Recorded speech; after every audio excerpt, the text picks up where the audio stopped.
Yes, people, what's going on? Welcome back to United View. Welcome to the full view this Sunday, man. Hope you guys are feeling good on this Sunday afternoon, man. Smash a like, man. You guys know how this goes by now. You know how it goes. Smash a like on the video. Subscribe to the channel if you're new as well. Big shout out to Bradley. Shout out to Joe Blackman. Shout out to Kenny. And Cam has come back through. He's back. He's like, last season. It's last season. It's in the past. I could talk about new stats. New stats now. The old stats are done. Everybody is reset back to zero. So it's all right. It's all right. So good to see you guys. Firms is supposed to be on his way in as well. So we'll wait to see where he's there. And like Joe Blackman always does, sets the tone. Remember to like the stream as soon as you tune in, people, straight away. Right. Do you know what? I wanted to start with this, and there was a few people already in the chat. Why are you writing this? Clickbait. You're lying. It's not that. Listen, mate. I've just seen it being discussed because this thing with Thomas Frank is happening and Spurs, etc., etc. I've just seen it a few times. It's not 100% going to happen. It's not confirmed. It's not here we go, deal collapsed. I'm just saying as a topical debate discussion point.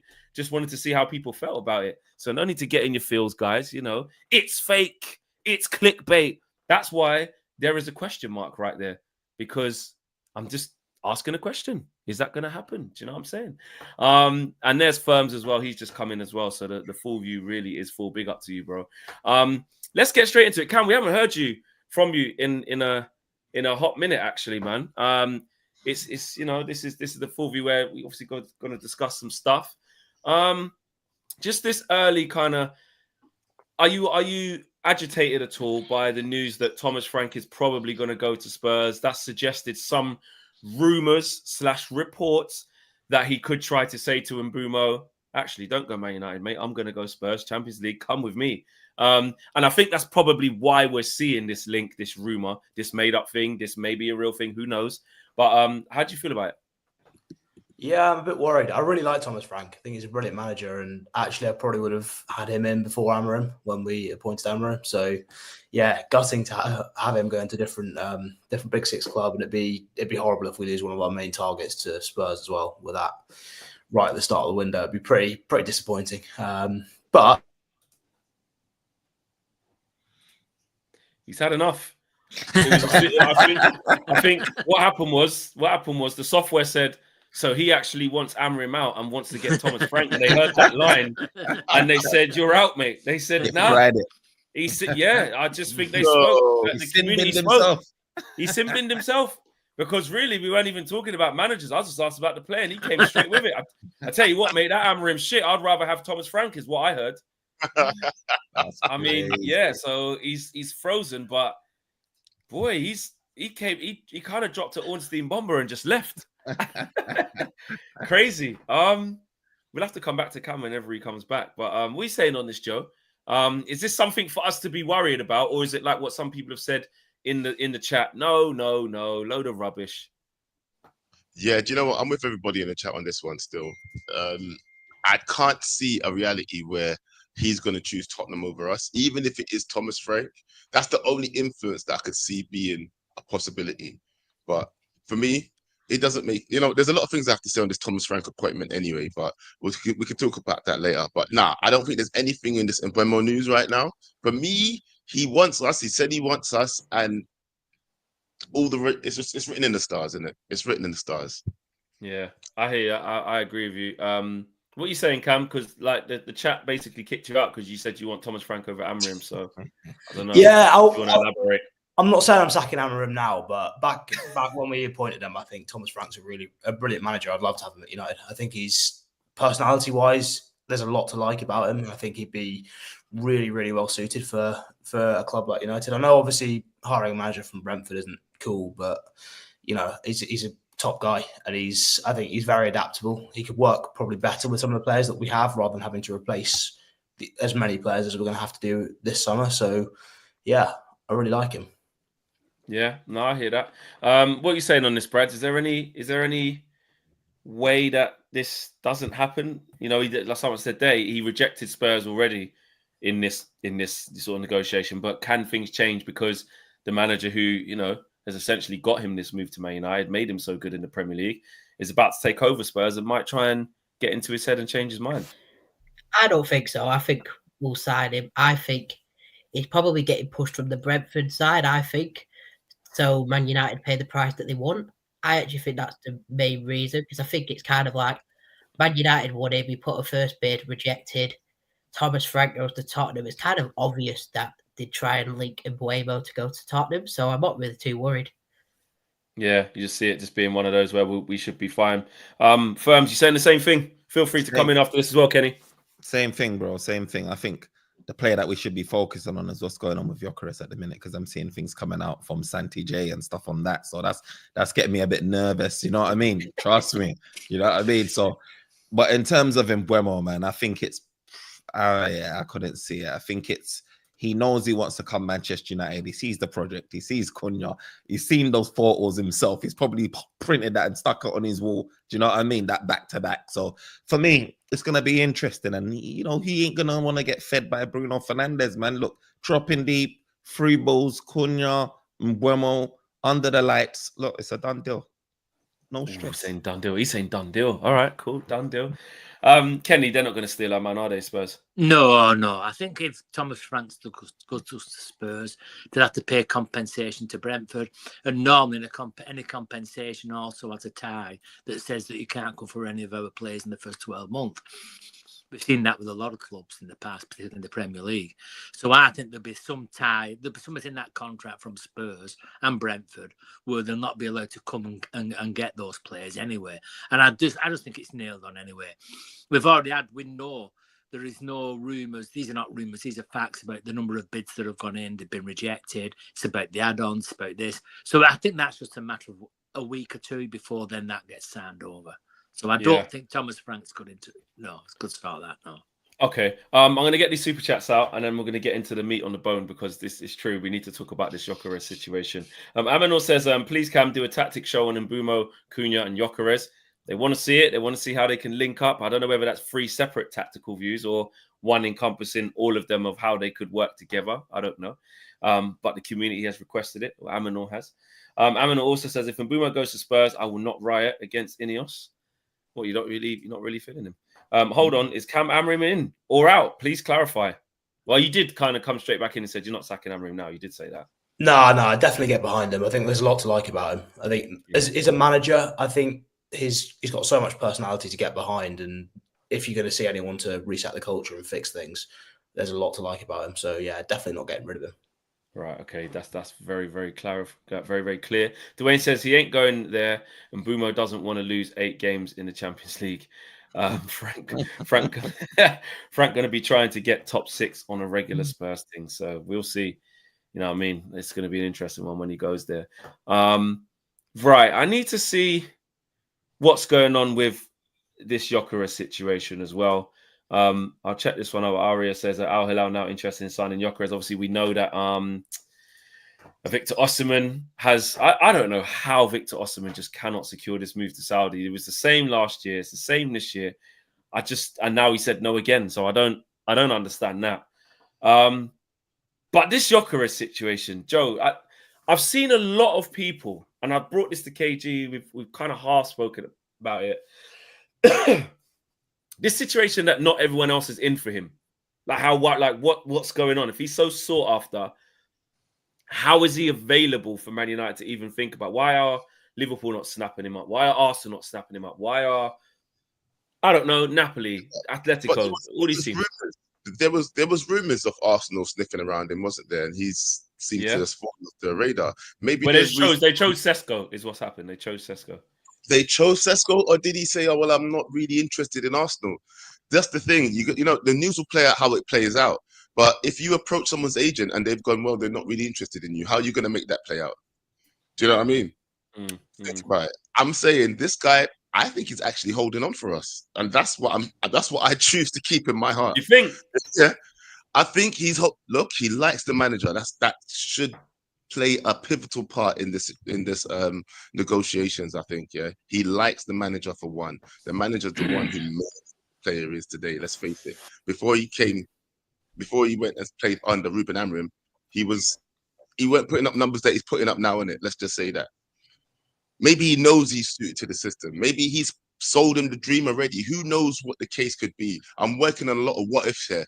In fact, I'm believing in Amram. I'm believing in a lot of what ifs. So how patient? Sorry, how worried do we need to be then that Santi Oune? Listen, not saying it's tier one, this and this, that, and the other. What he says is gospel, but he's suggesting that among the strike options, Al Hilal has activated many options, as revealed yesterday. One of them is Victor Gyökeres from Sporting. It's Al Hilal are hungry, bro. They haven't got their marquee signing. They've tried to get Bruno, hasn't worked. They've tried to get Victor Osimhen, hasn't worked. They need to spend this bread. That's fine. I understand that they need to spend the bread, but you know what the thing is about going to Al Hilal or any of these Saudi clubs, right? It's also that thing where I am abandoning European football by going there. And that's where the divide is between you start to see what kind of player you're dealing with when they get offered that Saudi bag and where they are in their career, if you know what I mean. Yeah. If you're a person who's not secured that success in Europe yet, and you go for the bag, there's questions going to be asked of you. Let's just face it, whether it be amongst your friends, amongst your peers, or just in the footballing community like us. Yeah. But for somebody who's ambitious to turn down the Saudi bag because they believe that they need to win and find success. That's why I respect Bruno a little bit more. I'm not even going to lie. I respect Bruno Fernandes a little bit more today than I did the day before he turned it down. Yeah. And that's the truth, because it shows me that he's got a level of respect for his own career and for what he wants to achieve within Manchester United. It's not just within his career, because he's not even trying to secure another move. He wants to stay at Manchester United and do something big. So you know what?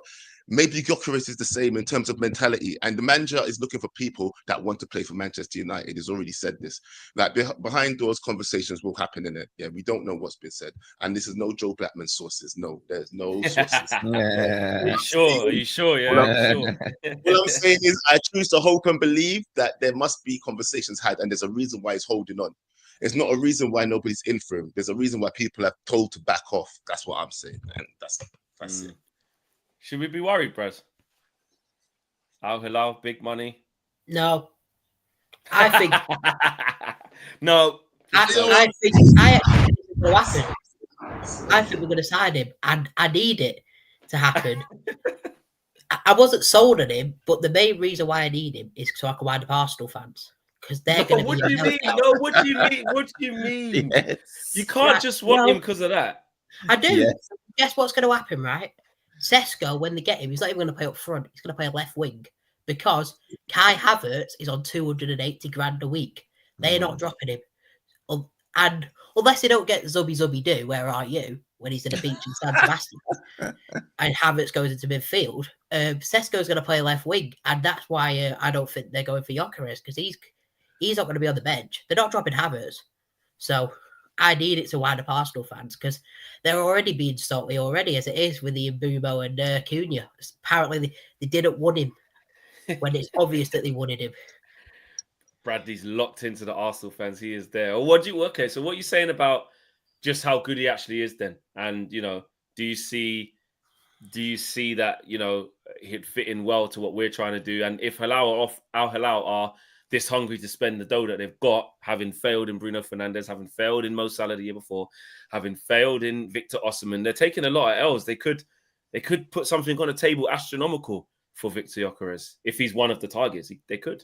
Or they could get another L, to be fair. And obviously, there's no guarantees that he will do well at Man United, but what we've seen is that he scored a lot of goals, so he definitely knows where the back of the net is, and he's played under Amorim before, so we know the Amorim system already. So that's two positives there. And our biggest problem is scoring goals, so if you get Cunha, Mbeumo and Victor Gyökeres, we've got one of the best front lines in the league. Well, on paper, on paper, there'll be a lot to make it actually turn into that at our club. But on paper, if any other team had them three, it would be mouthwatering. We would be saying that. Kenny, for you, I mean, Al Hilal got a lot of money to spend. Obviously, they're really trying to lock down something. Do you think we're going to be able to raise the funds quick enough to get Gyökeres, or do you think that this is something that this probably won't even happen? It might pass us by. Just a couple of points I want to make. Point number one is I don't want it to become the Frankie de Jong of this summer, where we spent a full transfer window chasing a man. We didn't get him, thinking all along he wanted to come to us. There was because he was of a previous manager at the time. He was Ten Hag's main target, like Gyökeres is Amarin's main target. And we ended up, because I remember, we ended up getting Casemiro and Antony because we couldn't get De Jong in that summer.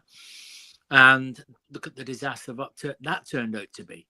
And that was only because of that time scale where we've been talking about Gyökeres before we was talking about Cunha and Mbeumo. So I just don't want it to drag on. I think, to me, you make the decision, right? You turn around and say, right, we're giving it till the end of July. That's the cut-off date. If he isn't signed for us, then we've got to get our next. But is it only gonna drag on because of we have to wait for the sales to happen? No. Like, if Sancho, Rashford, and Anthony, Garnacho, if those guys are taking long to get their moves, does it stop the money that we're going to get? No, I think if you look at the statistics of where we are with regards to what we can and what we can't spend because of PSR, and a lot of people like the Athletic have put the stats out or whatever, and we're in a better position than what we actually thought we was, to be honest. Do you know what I mean? And there's these clubs, if you take the Saudis out of it, there ain't that many British clubs that could afford that type of wage anyway, and that type of money. And they won't want to break their own transfer fees and the wage ceilings and this, that, and the other. But with regards to this, he's a young man at the moment. Do you know what I mean? Was he 25, 26? He could come to Man United. If he can tear it up for 3 seasons, what? Gyökeres is 27, I think. 27. So he can still do. Look at Bruno. In his prime. Exactly. But look at Bruno from the fact that look at his age and what they're offering him now. If Gyökeres comes to United and has 3 good seasons or 2 good seasons or whatever, what they will offer him will be double what they're offering him now. That's a fact. Because if he can tear it up in the Premier League, like we hope he can, if he comes to us, then he'll be the hottest property in world football. It's without a doubt. So from his perspective, he's a choice, hasn't he? He finishes his career at 30, because if he goes he's not coming back to a Man United because he's been there for 3 or 4 years. But if he goes to a Man United and he does what he wants to do and what we expect him to do, then his career starts again and he finishes his career off in Saudi. So that's the choice I think he's got.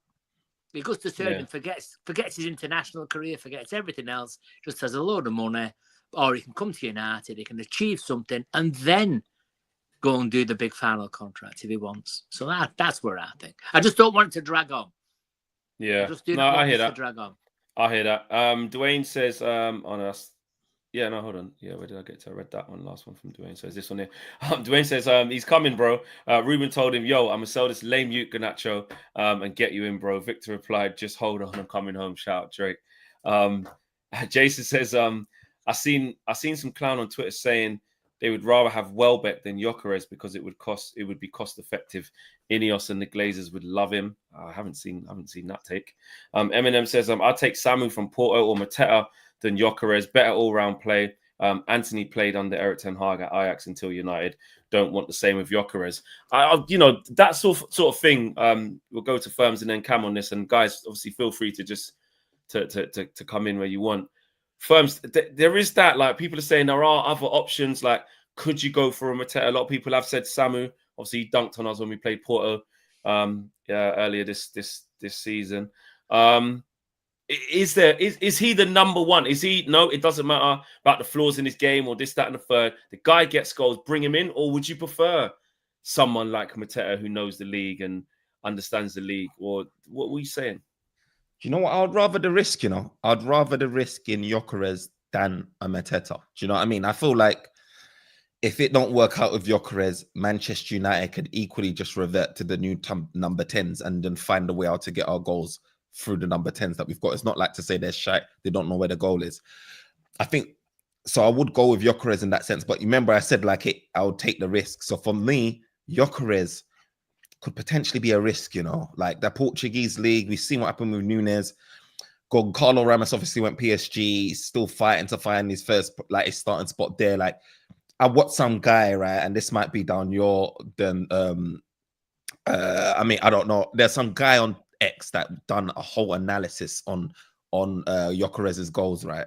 And basically the summary, I think it's called counter, whatever there's some name, right? And his summary basically was like, you know what, he ain't gonna get half of those goals. He's not gonna get the chances. Yeah, but even if you half his output, which is ridiculous, then you've got a 20-goal man a season, isn't it? Which is what we're after, obviously. Yeah, I don't think we can expect him to come here and do Haaland numbers or what's his name numbers, Salah. You know what I mean? Maybe not that, but I do see that argument put a lot that. I don't want people to feel like, Gyökeres is going to come and be that same machine there, because he's not. So we got to understand, £60 million is still a fair price, even if you're getting a guy that's scoring 20 plus goals. So for me, I'll be happy with that. But yeah, I saw that, and I'm still treading with the air of caution. I think obviously we'll still get Gyökeres, and he will still be my choice. I mean, I know that Mateta might help the other players play well, but I feel like we've got players in the sense of Cunha and Mateta that can do their thing by themselves. We've seen Cunha do it at Wolves by himself. He doesn't need anyone anyway. He doesn't need that whole Mateta to bring him into the game. And same with Mbeumo, to be fair. He can do his thing by himself. He can do bad all by himself. So for me, I think that we've got 3 potential shooters up top. Do you know what I mean? And I think that automatically carries us into European sort of challenging. I think whether it's 7th or whether it's 6th, 5th, I think it does. And I'll say it with chess. If I'm wrong, I'm wrong. But that firepower is too crazy, man. It's too crazy not to get there. Yeah. Kay says Gyökeres played in the Championship and he was insane. More so at Coventry, obviously less so at Swansea. He struggled there, but obviously the move that got him to Sporting, he was good at Coventry. I don't get this improving thing. He has played in England, one of the most physical leagues. He will succeed. Mark my words. Listen, the Championship, you can't underestimate the Championship. Physicality and how rigorous it is. Saturday, Tuesday, whole load of games. A lot of players spend time in the Championship and are better for it. And they tell you see interviews, they say, listen, look at Ahmad, exactly. Look at the players that have come out the champion to the Prem when you get it right. Crystal Palace are a great example of that. Look at Elise, look at Eze, look at Wharton, Archie Gray, I reckon, will be another one coming out of the champ, into the Prem. There's a lot of good examples of players who come from there and do well. So, yeah, he's obviously taken a step, then into Europe from there and destroyed the whole thing into a billion pieces, what he's done in the Portuguese league. It's stupid. But I just think, I don't know. For me, I think a scoring record that good, I get the Portuguese tax. I do understand it. We can't expect him. Someone said in the chat there, a lot of them chances are transitional. You know what I mean? You just see Sporting breaking loads of space. He's just kick and run straight past people. You ain't going to get that here. You're not going to get that level of goal so consistently, where it's just sheer brute force to just push past people and, some bozo defending. You might not get that as much here, but I think still, if you score that many goals, and the thing for me is when he's played against Champions League teams, that's what's, and even some Prem teams, that's what's kind of showed me at times. When I watched them against City, Amram's last game, I was like, well, look what he's doing to Diaz and them, man. I'm looking at it with my own eyes. Like, if he gets to build his system, this is what he can do to a really good City team. So, look, I know that's an isolated moment, but it just gives you a snapshot into, like, just because he's playing there doesn't mean those skills aren't transferable. But I don't know, man. I think we're waiting to get outgoings. It's just outgoings for me. If we can't get people out quick enough, Cam, that's what I think he's waiting for, because we got big sales to make. There hasn't been any significant sales yet. I don't understand how Luke Shaw's still a Manchester United player. He always goes to Luke Shaw, bro. He's not the most lucrative to sell, bro. You're right. But that's just so. The day after the final, his contract should have been ripped up straight away. Get him out. 100%. He can't be bothered every single day of the season, apart from when he's playing for England or doing something like whatever thing he's interested in. He can't be bothered, and when he does come back, he has the cheek to drop 7 or 8 stinkers in a row before he decides he might want to start playing well. He's supposedly, world class when he's at his best or whatever, but he's at his best twice a year. You can't He's build. not even that good. You know, when he's fit, he's actually not even that good. That's crazy. He is. That's He is overrated good. as well. He is He is really a good. good. He is good. No, Luke when Shaw's a good. he hasn't been fit for so long. When he's fit, he's a good player. But the when he's fit thing is so He's just a box expired. standard left back. No, he's not. He's not. Well, he is now. He's now. He's washed. And also, he's a disgrace. I agree with Cameron. I'm glad you brought him up. Yeah. But that's big wages or nothing. True. That's not his fault, is it? That's not his fault, is it? You know what I mean? No, that is true. That's not his fault. That. But So do you guys think it's going to be a problem then in order to get Gyökeres that if we don't get rid of some players, that we might miss the boat? No, I heard something that we can get him. 4 or 5. I think you've got 4 or 5 what's going already. I think, but they don't tell us everything, do they? Look at the players that we've lost, the contracts we've not renewed, and look at the salaries. Rashford ain't coming back, right? Sancho may come back, but they're just pretty much on loan because nobody will buy him. So Anthony will be going because he's got his suitors over in Spain. So I think we've got at least 5 or 6 that will be going. And don't forget, we're only 2 weeks into a transfer window. I think it's just closed again, hasn't it? And then we reopen again. And Garnacho. And Garnacho. There you go. You see, there you go. So you've got they're not coming back, and those you're probably talking 2 or 3 big wage earners as well in there. So I don't think from the stats that we're seeing with regards to PSR and the way that the United do as well, because don't forget, I think it was the first deal that we did was bought in last financial year because it closed at the end of the end of June. Now you look at a new financial year. The financial year is not April to April or January to January. I think it's June to June, end of June to the beginning of July. So you've got them things to factor in. We're seeing these names or whatever. What they're looking at is the legalities and technicalities of putting somebody on the wage bill at a certain time of the year, because then that's when you factor in your PSR. So I think the people that we want to see will go. You may not see them go this season. They may end up going out on loan. Some will be sold. Some will be sold very cheaply. But you will not see them in Man United shirts again. And that's all we can ask.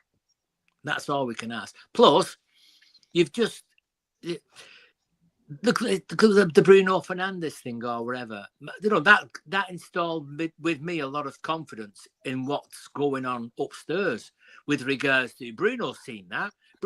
Don't tell me that Bruno's not sat down with a Radcliffe or whoever, or the director of football said, right, do you want me to stay at this club?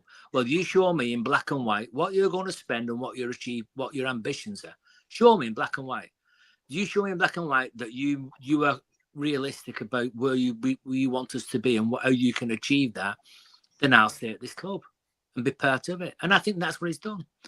I think if we're talking now, are they going to get rid of Rashford? They're going to get rid of Anthony. They're going to get rid of this. If those players weren't going, I think Bruno Fernandes would have gone. I think he would have gone because he'd have seen his ambitions for whatever he wants to achieve as a footballer. Right? He can see Manchester United now can achieve his ambitions. That's just me. Yeah. After Mbeumo. After the Mbeumo one, the goalkeeper is more of a priority to me than the striker. Me and KG were talking about this. Hold on 1 second. Aminor says Flex Holding said he's staying till 2030. Yeah, we'll talk about that a little bit later. We'll also talk more about Garnacho. Just on that list of priorities, let's go around the room then, because I did have a scenario where I was saying to KG, don't underestimate how important a 6 is, like a proper central midfielder in this team. The technical level of the team is on the floor. The ball progression is terrible. People don't want the ball in tight spaces. Like, we need a proper midfielder. And I was like, if you said to me, this was before the Gyökeres thing though, so I flip-flopped straight away. I'll tell you that from now. But before this Gyökeres kind of thing was a real thing, I was like, if you said our options had to stay as they are, and you're going to get me a proper 6, but you've got Mbeumo, you've got Cunha, and you put Joshua Zirkzee as the 9 to knit it together, but we're going to get a bad boy central midfielder, I'd probably take that. I'd probably take that, over the striker. But as soon as Gyökeres became available, that will change. But Bradley, you're saying that with the keeper situation, though. I'd have a competent goalkeeper over Gyökeres. Because I don't know why. Yeah, I hear that. I because think my priority. Well, go on. because Onana is useless. I can't see him have another season in net for Man United. Like how Onana protects Man United's goal is like using a condom with a hole in it. Whoa! There's no protection. He's absolute. So But I can't look wait for the at season his of Onana. stats. But look at his stats for the season before. His stats for the season before whereas his shot stopping was probably the best. I think it was the best in the Premier League. His shot stopping rates, and Cam's shaking his nodding his head, so Cam would know that. So he had a bad season, right? Don't get me wrong, I'm not an Onana fan, and he doesn't instill me with confidence. But I don't think Manchester United see it as a priority. From where I'm sitting and from where I'm watching, a priority position for me would be a right wing back. Would definitely be a right wing back, because we've tried Dalot, we've tried Maswari, and the defenders basically, they're not wing backs. So for me, we're not going to get Frimpong, obviously, but I think. But I don't think he has any defensive skills at all, and where the others are 2 for 1 side, the others are 2 for 1 side on the defensive side and not attacking. Ahmad, like I say, I think what you'll see, and I know we're only playing 1 game a week. But what we will have this season, we'll have a bench. We will have a proper bench this season. Because if Ireland stays and Zirkzee stays and you bring Gyökeres in, it'll be great just to look at the bench with 70 minutes or 80 minutes and say, right, you can bring him on, or you can bring them on, or you can do this or whatever. And that was always the thing for me with Garnacho. Garnacho was a great impact player. We just played the lad wrong. He was fantastic as an impact player coming off the bench. Now you've got an opportunity to have impact players that we saw as first-team players last year that didn't cut it, but you've now got a choice. Because if you get rid of Ireland, you've been Gyökeres in, you've still got an issue. You've only got 1 centre-forward. You need 2. And Ireland, for me, can go back to doing what he should have been doing, which is coming in. The backup. I don't like Zirkzee, if I'm being honest. I don't think he has the pace. Watching him close up, I don't think he has that close control in a tight space. So both of them have not lit up. You think, Kenny?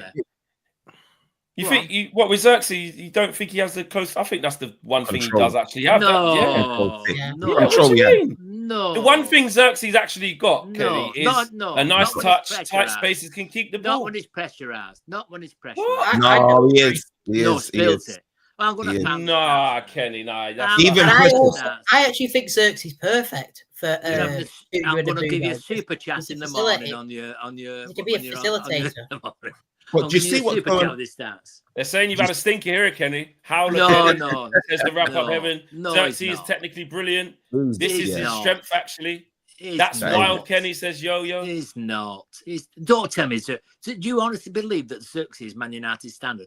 Let's go back 6 months. You were booing him off the pitch. You booed the bloody man off the pitch. Maybe not standard, but the technical.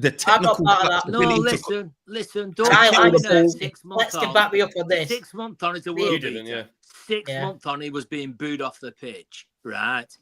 That's not having it, Kenny. Matthew said that's it's a rare L for you. It's a rare L, but Kenny is wrong. Yeah. That is bad. That's bad. I'm not a fan. I need to get the red and yellow cards out soon. Next show, I'm gonna have. I'm the referee. If we get Mbeumo and Cunha, I think he could be like Man United's Firmino. He would. You know what? I maybe not as. I see the Cam come through. What are you saying on this, Cam? You're the tactical man. For me, I think if you got Mbeumo and Cunha there, you want someone as a 9 who just runs in behind, like prime Jamie Vardy, put him in that team, and it works really well. Just make space for the others. So that's what I like about Gyökeres. I just don't think Zirkzee can do it. I think we need. No, Zirkzee can't do that. No, he's. I get that he can sort of drop in and link play and stuff and do all that, but I do think he's still a little bit slow sometimes and just slow. It's slower than me, and I'm 64, lad. Oh, Kenny, no, Kenny, leave it, Kenny. Yeah, nah, clip it up. I'm coming back halfway through the season. What you said about transfer window? What you said about priority positions is like. I'm sitting there and listening to everyone's got different opinions like of what's priority, and this is indicative of where Manchester United is at. Like the base team level was speak poor. on that as well. Someone is saying goalkeeper, someone is saying right back, someone is saying striker, someone is saying number 6. The reality is Man United's not in a position where we could even be thinking about what our next priority position is, because everything is a priority position. Like even right about now, people forget like how bad Dalot's been. People forget about how bad Onana's been. Like Onana will lose you a game. Like it will lose you a game in 20 minutes. Yeah, literally. You know what I mean? Like it's so bad. And for me, when I see Manchester United linked with Gyökeres, I'm not complaining, because we're not like where City was, where we just needed the icing on the cake with Haaland, or where even Arsenal was, where you're like screaming for a striker. Man United need everything.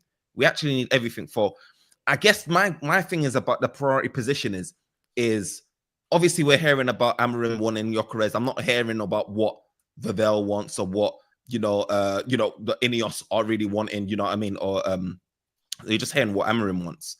And second, it's like, who is that? Say if you say a 6 is the priority position, if they're looking out in the market and not seeing a 6 that is of that ilk, of that standard, does that mean that you go out and buy another 6 that's not your priority, just to go and, do you know what I mean, and forfeit potentially someone that is your A-lister in Gyökeres?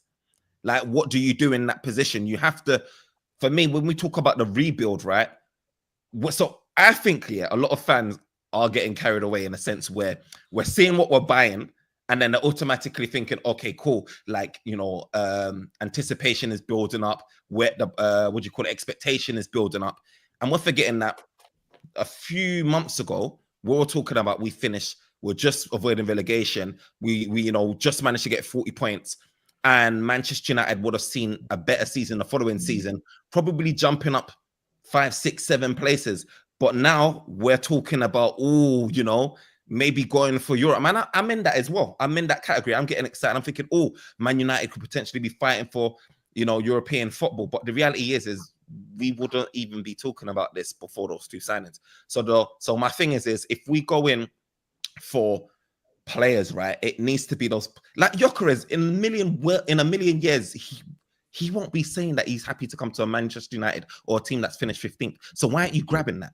Do you know what I mean? You ain't never going to be able to potentially get a player like that over a goalkeeper that you can probably get any day of the week, or another midfielder who you probably got a good chance of getting any day of the week. You're looking at a world-class, the world's most informed striker on the planet. Do you know what I mean? So that's my views on it. I'm thinking, if we have no midfield, so be it. We'll outscore everyone. We'll finish somewhere up, top 8 or whatever it is, and then we go again and we can focus all our resources on a proper midfielder.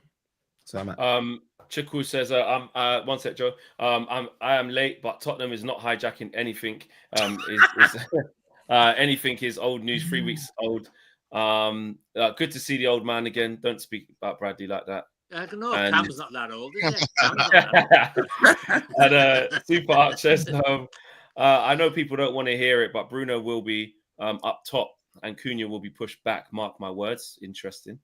And Eminem says, Kenny, I think you've been watching Fellaini comps. And Jamaica says, we need goals, front 3, very, very important. Big up the UV community. And before Joe comes in, he was going to say something just then. Just quickly, we got over 1,600 people watching, which is absolutely crazy. Big up to each and every single one of you. But we've only got 310 likes. Joe, you know what I mean? This is not good enough at all. Joe's always spearheading the likes, man. This is a terrible listen, you know what? Next time, I'm just gonna be, when everybody else is talking, I'm just gonna be in the chat. I'm running up the likes. Yo, mods, what are you doing? Just because I'm not there, why are you not running up the likes? Please run up the likes. Come on, run it. Do it. Please. Do it. Just go on, Joe. Situation. On this whole 6 situation that you were saying that you prefer a 6 over, I don't know, you said even over Gyökeres up at first, right? Before the news started heating up. That's what you said, yeah, Flex? Yeah. Now, do we have no faith in what we have already? This is one thing that has blown my mind, because me and Firms was on What the devil? You forgot the show you was on. You forgot your own show. Don't worry about it. But that show, yeah, just there. Not your show, not your show, but your own appearance. You forgot what you was even there talking about. I remember what I was talking about. But anyway, listen. What we were talking about was the fact that the likes of Kobbie Mainoo, what's supposed to happen to him then? If you're talking about we need a new 6. Yeah. I don't like the way you're talking, Flex. That's what I'm saying. I don't like the way Well, it's in made. this, well, okay then. Okay, let me come back to that one. It's true because it answers so many It's on questions. Amarin. It's No, on hold on. the manager. Hold on. Okay. Brother, what I'm trying to say is this, yeah. So what? We don't believe in Kobe anymore. He's not a What is six. As a six in this formation. Here's the thing. There's three people we're talking about. Sekou Kone, yeah, Collier, Yeah. Kobe Mainoo. Are none of these people going to be molded into this position whatsoever? Collier's that- nowhere near it. Yeah, Collier's. Yeah, It's nowhere near it. Yeah, Why you might did he say. play all players anyway in the first team? Do you know what? But on top of that, last season we spent 50 million on Zirkzee. Hold on. Wait, hold on. Wait, sorry. One sec. Sorry, Hold on. Did I finish? One second. Go on, Joe. Let him land. No, Joe. you right. I've been so cordial today. People say I was talking over people in the last one, and I've been quiet. And now I was thinking, why is this guy so quiet? There you go. There's the Joe that we want to see. Get back to normal. Reckless. Don't listen to the comments. Don't let them make you change. You can't do that at this game. Be cordial. Anyway, listen. So just let me Go say on. this. Yeah. The fact of the matter is, yeah, we have players that need to be molded. The fact that you're saying that you would have rather got a striker, rather got a midfielder over a striker, means you don't believe in our midfield process whatsoever. Our building process. Why are we not building these youth? And not only that as well, right? That's another reason why the striker should be even more pivotal, because we have no striker that's actually putting the ball in the back of the net. And I agree. I think it was Bradley who said that the goalkeeper should be next after the striker, right? Because 100%. Those are the two problem areas: keeping goals out and putting goals in the back of the net. We're in negative goal difference every season. Well, for the last 2 seasons, it's getting ridiculous. Need a midfielder though. Midfield is crucial. But what Joe was saying in a sense of, is it going to create problems? Because obviously you've got the Mainoo situation. He was out injured before last season, so it didn't arise, right? Bruno's nailed on, got to be playing in one of those positions for majority of the games. So you've got one position, and then you've got Ugarte, who you spent 50 M's on. You've got Casemiro, who's on 350,000 a week, who turned up towards the end of the season, let's be honest, and was our better midfielder out of the other bunch. And then you've got who are you going to bench 350k with that experience? I don't know. And then you've got the other likes of the youngsters as well. So it's going to create a situation 100% if you buy another 6, especially a well-established one that can play 90 minutes, that can is ready to go. Mainoo's going to be thinking, when am I getting my chance? Where am I coming on? We've got 2 number 10s. He's 19. He is 19, so does he need to be playing first team football every week? This guy's struggling to agree a contract, and you're talking about 19. This guy's like, what is he waiting for? What is Mainoo negotiating, right? For it to be taking this long. He's 19. Well, he doesn't know what his squad. He doesn't know what his squad role is at the moment. He doesn't know. At the moment, he doesn't. He's still. We're in a comfortable position in terms of how long he's got left on his deal. But obviously, he wants more money to reflect sort of being more prominent. But at the moment, the type of season he's had through injury and change of manager, it's made it quite a turbulent and chaotic season for Kobe Mainoo, who'll probably be happy to see the back of that season. Obviously, had the amazing moment against Lyon. But by and large, he never really managed to get going because of the 2 things I mentioned. He was out injured. That didn't help him. And then this manager coming in and playing this system when Kobe's even trying to work out. We forget that was Kobe's first full season, and it wasn't even full because he was injured again. He was injured in the first season, came in October, November against Everton, then went on a crazy run all the way to the Euros final, and winning the FA Cup, which was just like unthinkable. Then it was hard for him to back that up because he got a long-term injury. Then the manager changes. Then he has to do a lot more running and work this thing out in these 2 6 positions with this box midfield. Then it doesn't work. Then our manager says, yeah, absolutely. He needs to play further forward. He was struggling further back. He has an amazing game against FCSB. Then we go play him there. He comes back against, what team was it when he played in the false 9 and it didn't work? Crystal Palace. Crystal Palace. He had a good first 20 minutes against them. I think he hit the post.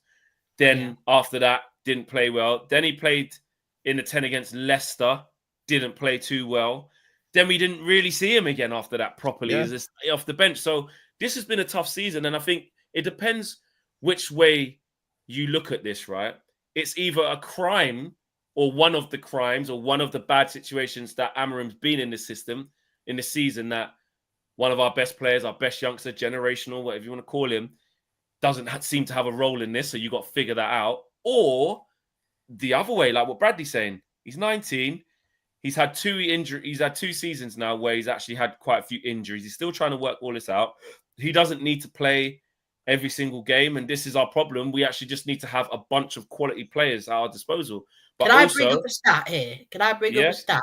By the way, I'm not comparing the 2 players because they're not even comparable. But you know, Paul Scholes at Man United, by the time he was 21, he only made 46 starts. So are we rushing too much? I think the game's changed, Brady. It's a good point. But I think the game's changed. Like if we look at it, right? Where has he said this? I haven't seen that. Sorry. If the rumors are anything to go by in terms of the wage, whether it's 180 or whatever, I don't know what it is. If it is true, he can't go on that. If it, I don't know, but I'm hearing these, whatever it is, if it is true, then that's an indication of how he sees himself and the role that he has in the Manchester United setup. You know, you're asking if that is true and you're asking for wages like 180 or whatever it is, then we can't give him that. We can't give him that, but it's just like, if you're arguing for big wages, you're saying that, you know, I have a pivotal role in this team. I see myself as one of the better players. I want to do X, Y, and Z. He's not coming to be doing 20 minutes a game for a couple of seasons, sitting behind a prominent midfielder that's going to be starting week in, week out for most important games. You know what I mean? I don't know how long you'll be able to keep someone like Kobbie Mainoo with other teams sniffing around. Like, they're just going to come in for him. And it's going to... Don't we need a good squad as well? Like, one of our biggest issues has been having a poor squad as well as a poor first team. Yeah, it's true. And I guess that's where you have your signings like Coney. I just feel like when you expose these guys, and like with Garnacho, we've exposed them guys to a lot, and you just create monsters. Like, we create monsters. And Mainoo, even Chido, he could have been a monster if he got registered for the Europa League. I don't know, man. And he gets a winning goal. I mean, tomorrow we'll be talking about Chido Obi Martins on 80 grand. Like, it's just crazy. Like, this is what we do. Our team is so flat. I don't think Ineos will, though. That's one thing Ineos I think have done well, is to try to lower the wage bill. Yeah, I mean, and I'm here for it. But and I don't think Agarte's good enough. I think Cash will go next summer. I don't think Agarte is good enough based on what I've seen. I think he's good off the ball, but on the ball, he's poor. And Sekou Kone, I'd probably give him a loan move to the Championship. Yeah, we have no idea what we can't be doing. That kid Sekou Kone, he could be the... We have no idea. In fact, pre-season tour will give us a good look because he'll obviously travel, but it's very unlikely that he's going to be ready to just surpass everything and just go we need like a deep-line playmaker. Yeah. We need someone that can play that first phase. Like, it needs to be a very specific player. Yeah, someone like that. That's my number one. Like that, yeah. Or Belabor, but they're like unrealistic. But I think a player that I like who's in the Championship is Hayden Hackney. Who's he played for? Middlesbrough. Okay. So that's good. That's what I mean. I think to get the scouting, it doesn't have to be like you said there, Bradley. The unrealistic ones. We all know if we had Adam Wharton, the balance of the team would be or a Belabor, or a Belabor. Great, but exactly those teams are going to ask. But where did they come from? Adam Wharton came from the Championship, so that's what I'm saying. I agree with you. Get the scouts need to earn your coin, man. Go and find someone suitable. They're out there. They're out there for 10, 15, 20 million. I think he's played multiple games. Michael Carrick rates him, and I think we could do a deal there. Just before we, because we've got about 10 minutes left, let me just read these out. Kishan says, on one hand, we think Victor is coming for Amorim, but on the other hand, we don't think Mbeumo will go Spurs for Frank. Hope I'm wrong, but a little worried. And Chukwu says, Mainoo is not an issue. Ruben and the team are working closely with him, and Kobbie is fully on board. Where are we at likes-wise as well? Have you guys picked up the pace a little bit? You have, but we can still do more. We've got 444. So let's get to that 750, guys. We could do that, man. We could do that. We got over 15. Yeah, man. We got over 1,500 people watching, man. We can. That's light. That's light for you guys. There's a lot of people, you guys in the chat saying, Romano said this about Gyökeres. I can't seem to find it. I've checked a few aggregators. I don't know. Someone said he said it on Give Me Sport that we've made contact with Gyökeres' camp, but I don't know where that is. So I haven't really seen it come to the top of my list of stuff. But I don't know. That's why we need to sell We'll watch this Garnacho fast. Well, that's the last thing I was going to bring up. This Garnacho situation, what we did get from Fabrizio Romano yesterday was that it's 100% over for Garnacho at the club. And some people got some mixed feelings on this. Some people, listen, we won't go to Bradley first because we know. Yeah, I say some people with a pinch of salt because some people are obviously very strong in their opinion. I do not have mixed feelings. But some people do. I have mixed Cam, feelings. Cam, is this an easy decision? Is this the right decision? Is it a shame? Is it not that deep? We got better anyway. It's just how it cookie crumbles in football. How do you feel about this? It's a bit of a shame. I think I do feel bad for those sort of guys in a way because they're young kids. They've been given so much, way more responsibility than they should have at that age. And he's obviously, particularly after the Europa League final, he's probably emotional that we've lost and he's not played. Now I get, yeah, you should probably keep a lid on it and don't need to go and say it in the media and stuff. But he's what, 19, 20? He's gonna make mistakes. He's not had the period to mature that a lot of the senior lads have. So I think that kind of thing, I feel for him a little bit, but at the same time, it doesn't look like he's really bought in that much. I think obviously it doesn't really fit the system. So I think it makes sense to cash in on him. And obviously if there's issues going on behind the scenes as well that we obviously don't know about, then yeah, it's the right thing to do. It's a shame, but yeah, hope he goes and smashes it somewhere else. I'd like to sort of test, because Newcastle are interested, aren't they? I'd like to test how much they want to keep HIJACK. No, I don't think they're gonna. Nah, they're not gonna get involved in that unless there's some serious money there. Well, you actually money wise, what are you saying for him, Cam? Well, I mean, Southampton wanted 60 million for Dibbling, didn't they? And there's all these crazy fees going around, but we'll probably only get 40 million for him because half of Europe's broke at the moment, basically. But he should be, if he goes to a Premier League team, it should be 70, 80 million minimum. It won't be, but it should be. Yeah. Kenny, what are you saying on young Garnacho, as you call him? Yeah, I feel sorry for the kid. I do. I think he's been a victim of our football team, of our football club, because as is always the case, they have 2 or 3 good games and we elevate them onto a plinth that they shouldn't be on. And then what we did a similar thing with Marcus Rashford. Marcus Rashford, when he came into the team, and then all of a sudden he becomes the poster boy of the club. And the next thing is they're playing him when he's injured, and he has a good season, and we raise our expectations. And if he falls off a cliff, which he has done, Garnacho has done. I'm not saying he's never reached the heights that Rashford reached when he first came in the first couple of years. But what we saw with Garnacho was everybody singing his song. He was great to watch. I loved what he was, the player that got me off my feet. He put the ball in front of him, and then all what happens is he starts him from the beginning of a game. And he's got 2 banks of 4 in front of him, and he can't dribble past because he's not that type of player. Put the ball in behind and let him run, and it's fantastic. I just think, yeah, obviously his decision making at times, but he's scored some fantastic goals. He's created goals. I just think he's been a victim of the. If he'd have come to Old Trafford back in the day, he would have been a superstar. He would have been a superstar, because they would have made him a superstar, because he has those attributes, and he has the attributes that fans like as well. So I feel sorry for the kid. I do hope he makes it. But it wouldn't surprise me. I still think that there is a plan, and the big plan is to give Amram what he wants. And if Mainoo doesn't suit, I think Mainoo could go the same way as well. If they don't see him fitting into that, then, and that goes against what we think as Manchester United fans, because we have this thing about our academy players. Well, it's 2025. It's not 1995. We're in the real world, and the real world last year taught us a valuable lesson. That if your squad is not strong enough and good enough, you're ending up in the bottom half of the Premier League, because every other team birthed in the Premier League is not the teams they were at 25 years ago. They've all got money, they've all got wealthy owners, and they all have as much right to pay what they want as what we do. So we're no longer we're no longer the catch that, people look to. And we may see that with, like I said, with Gyökeres or whatever. Gyökeres may choose somewhere above us, where years ago it would have been over with, done, gone. You're the best in the game. You're the best in this. Boom. We used to go and buy all the best players in the Premier League off all the other teams. But off Arsenal, off Tottenham, we bought them all over the years. We're not that team anymore.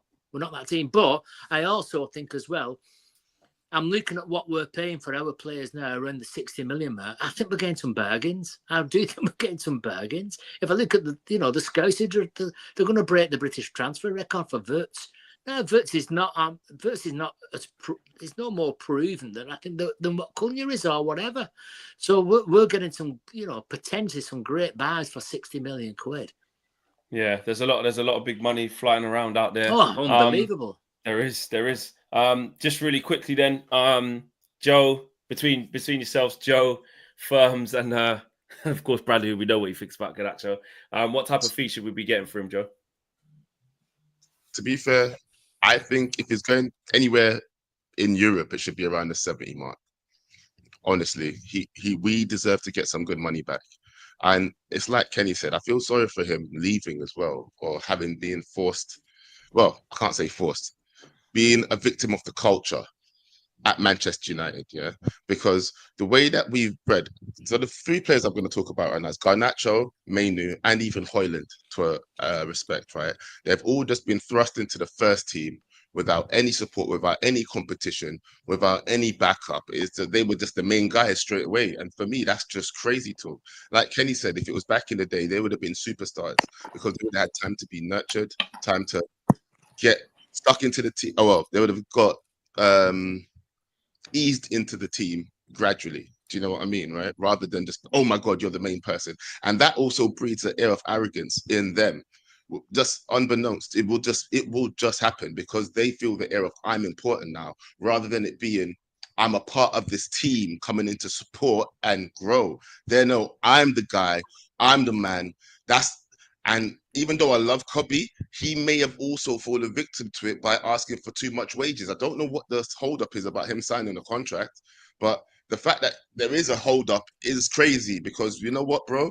You should be just earning I'm not going to say a basic wage, but a basic wage for a footballer that's being broken into a team, yeah? But yet you now think you're first team material, you should be that guy, you should be on first team money. And that's where it's falling down for me with the youngsters. So if Amram has to break some of these youngsters in by getting rid of some of these youngsters by showing them this ain't the way forward with me, then so be it. But I am heartbroken that we're losing some of our superstars, and that's the lane I'm in. That's the lane I'm in. Bradley, get good money, and get good money. What's good money? What's good money? Quickly, 70. All of them, any one of those youngsters, bro, 70 minimum. Yeah, okay. 70. Dwayne says if PSG say come play for us and replace Ruiz, he's gone. Teams are getting younger. Kobe. Teams are getting younger in PSG, not anytime soon. Kobe got to do his part too and work. Tab says, I'm worried that we won't offload certain players such as Rashi, Scamcho, Højlund, etc. Wages are way too high for them to walk away. I hope I'm wrong. That's what I mean. It's a big task. This is like we need to get most creative. Dwayne says Ghana needs a Mourinho or a Conte ASAP to get hold of him. And Chukwu says Mainoo is not an issue. Oh yeah, we read that one already. Just quickly, Bradley, give me a price for Garnacho. How much should we be trying to get from him? Well, I actually think he's worth 40, but if Chelsea come in, then I want 60 because I want revenge for Mason Mount.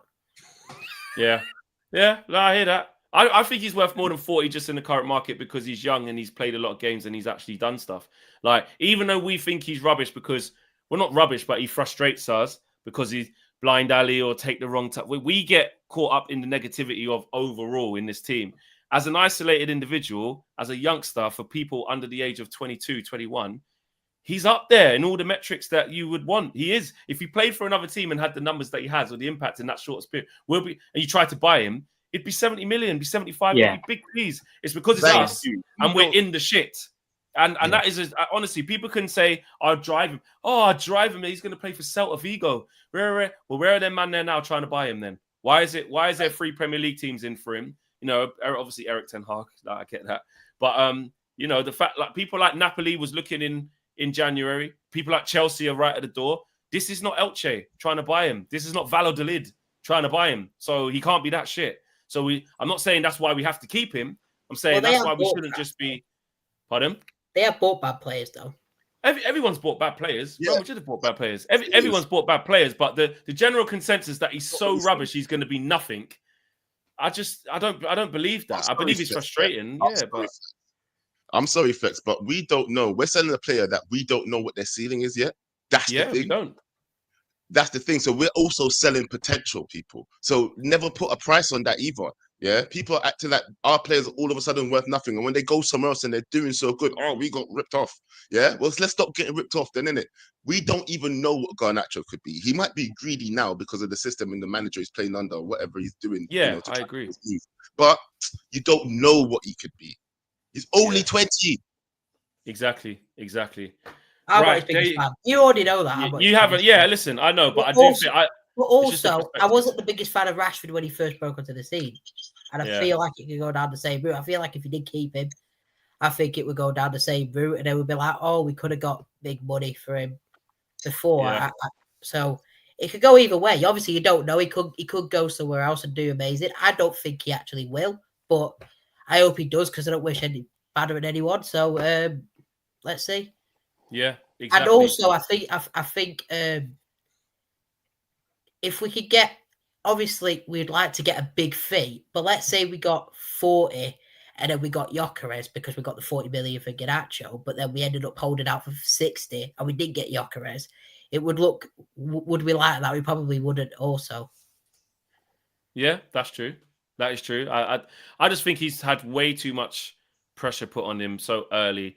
Yes, the mishaps off the pitch. Where do you reckon he ends up? Well, there's 3 Premier League teams in. I wouldn't be surprised. Chelsea have put in a bid for Gittins, actually, so maybe not. I think he'll be a decent European club, like I wish it was Chelsea.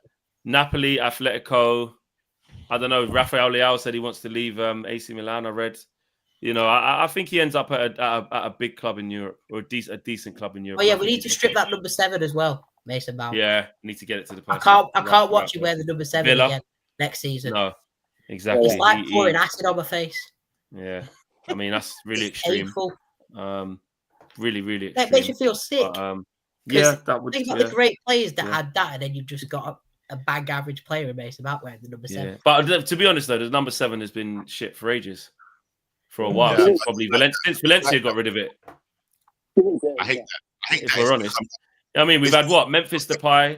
We've had bloody. Who else has had it? Di Maria. Yeah, but they said the X factor though. Well, they didn't do nothing. Man United didn't do shit.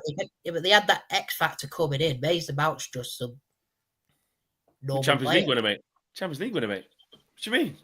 Champions League. End the stream, Dave. End the stream. End the stream, Dave. We're ending the stream. Got it right, guys. Smash a like on the video. Subscribe to the channel if you are new. We are 5 minutes into the Nation League final. Go check that out. Obviously, Bruno in action with Lamine Yamal and Nico Williams and Pedri and co. That's a very exciting game. And shout out to Carlos Alcaraz. I don't know if you lot are tennis fans. I was watching that tonight to come on here. Best match I've ever seen. Unbelievable. If you're not into tennis, then I suggest you start trying to watch, because Yannick Sinner and Carlos Alcaraz are going to be the 2 best to do it. And it's crazy. We've got a treat of them for the next 10 years. But yes, big up to each and every single one of you. Shout out Joe Blackman. Shout out Bradley. Shout out to Kenny. Shout out to Firm. Shout out to Cam. And make sure you guys smash a like on the way out. We are out of here. See you tomorrow morning. Peace.